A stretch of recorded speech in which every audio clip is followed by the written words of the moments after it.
This article showed that even a basic need like diapers can reveal larger social problems that our society is facing. When I read this and heard about the difficulties mothers are facing in affording diapers, it made me think about how factors such as poverty, support, and overall judgment shape people's day-to-day lives. It is clear that there are larger problems that people see as problems, such as race and gender, that make the diaper need a bigger problem than just a personal issue.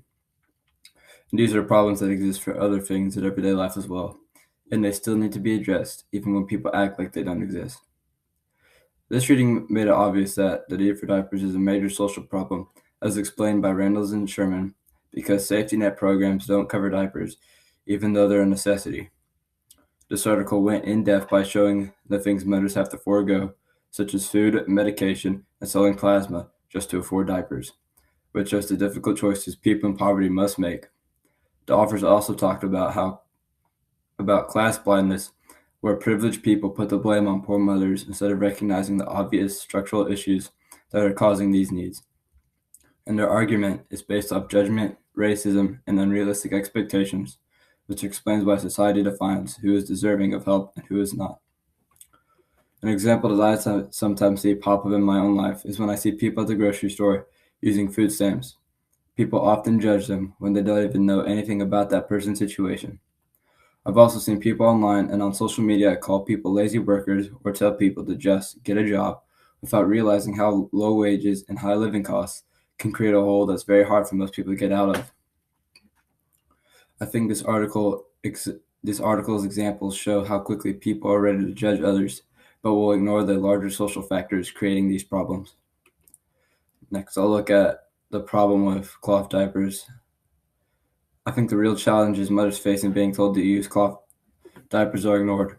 When I read this article and it talked about the cost, few washers, and the fear of judgment, it seemed clear to me that using cloth wasn't that simple of a solution. The authors showed how larger social inequalities are used to blame people for things they themselves aren't necessarily causing. It shows how we as a society usually focus on personal choices and often overlook the things that are set in place that make life harder for certain groups of people. In the reading, Randalls and Sherman explained that startup costs, access to washers and dryers, excess water and electricity are requirements for cloth diapers, which many low-income mothers don't have. It was also mentioned that daycares require disposable diapers, which forces parents to use them.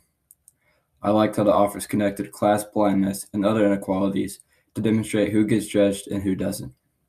I agree with their argument in that blaming poor mothers for not using cloth diapers doesn't bring up the real issue, which is that raising children in it is expensive in a society with very little support.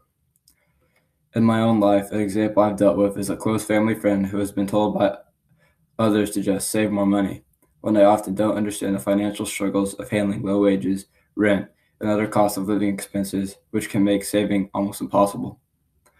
I've also heard people talk about healthcare and how they blame individuals for not being able to afford it before they question why healthcare is so expensive in the first place. Overall, it just reminded me how the commenters in the reading blame the mothers instead of having compassion and understanding the larger social inequalities affecting the need for diapers.